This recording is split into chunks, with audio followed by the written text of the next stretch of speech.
రష్మిక మందన విజయ్ దేవరకొండ ఉదయ్పూర్లోని ఓ ప్యాలెస్లో పెళ్లి చేసుకున్న విషయం మనందరికీ తెలిసిందే. అయితే దానికి సంబంధించి అసలు నో ఫోన్స్, ఎవరు కూడా ఫోన్స్ అయితే తీసుకురాదు. అదేవిధంగా తక్కువ మందితోనే ఇంటిమేట్గా చేసుకుంటున్నారు వీళ్ళ వెడ్డింగ్. అయితే ఇప్పుడు వాళ్ళకి సంబంధించి ఓ ఫోటో వైరల్గా మారుతుంది. అయితే రష్మిక మందన తన ఇన్స్టాగ్రామ్లో షేర్ చేసిన దాంట్లో ఫుడ్ మెన్యూ ఉంది అంటూ చాలామంది మాట్లాడుతున్నారు. అయితే నిజానికి కొడగుకి సంబంధించిన వాళ్ళ ప్రాంతంలో వాళ్ళు ఎక్కువగా మీట్ తింటారు. అంటే కంప్లీట్గా మనకి పోర్క్ కానివ్వండి, లేకపోతే కీమా, అదేవిధంగా మటన్, చికెన్ ఇవి ఎక్కువగా తింటుంటారు. మరి ఈసారి మెన్యూలో ఏమేమి ఉంది అని అనుకుంటున్నారు? మ్యాక్సిమం మన పెళ్ళిళ్ళలో ఏమేమైతే ఉంటాయో అవే ఉన్నాయి. కానీ ప్రజెంట్ వీళ్ళకి సంబంధించి ఇద్దరూ కూడా వాళ్ళకి సంబంధించిన టేస్ట్ల పరంగా ఇటు విజయ్ దేవరకొండ తెలంగాణ అబ్బాయి, అదేవిధంగా అటు రష్మిక మందన కర్ణాటక అమ్మాయి కావడంతో అటు కర్ణాటకకి సంబంధించిన నాటుకోడి పులుసు, అదేవిధంగా తనకి సంబంధించి ఇంకా చాలా డిషెసే ఉన్నాయి.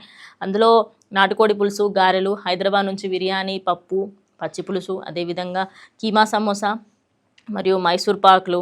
అండ్ అదే కాకుండా వాళ్ళకి సంబంధించిన ఒకటి చాలా ఫేమస్ ఉంటుందన్నమాట, కదంబట్టు అని. అవి రైస్ బాల్స్ లాగా ఉంటాయన్నమాట. అవి చాలా ఇష్టంగా తింటూ ఉంటారు. సో ఇవన్నీ ఉన్నాయి. అదే కాకుండా చాలామంది ఏదో పెట్టేస్తే కంప్లీట్గా ఫొటోస్ పెట్టేచ్చు కదా, అంతే ఎందుకు, తెలిసిందేగా ముందు నుంచి అన్నారు. కొంతమంది వాళ్ళ ప్రైవేట్ ఫొటోస్ కానివ్వండి, అవన్నీ కూడా కొంచెం పర్సనల్కి సంబంధించిన అంతా కూడా ప్రైవేట్గా ఉంచుకోవాలనుకుంటారు. సో వాళ్ళు ఎట్టకే కొన్ని రోజులు అయిన తర్వాత వాళ్ళే రివీల్ చేస్తారు కదా, ఎందుకు అంతగానో మనము హడావిడి చేయడం. ఇది కూడా బయటకి రావడం వల్లనే ఇప్పుడు సోషల్ మీడియాలో ట్రెండ్ అవుతుంది కాబట్టి మనం టీవీ ద్వారా మీకైతే షేర్ చేస్తున్నాను.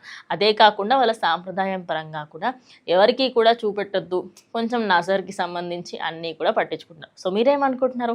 వాళ్ళ ఫొటోస్ కోసం నేనైతే చాలా ఎక్సైటెడ్గా ఉన్నాను. మీరెంత ఎక్సైటెడ్గా ఉన్నా కమెంట్ చేయండి.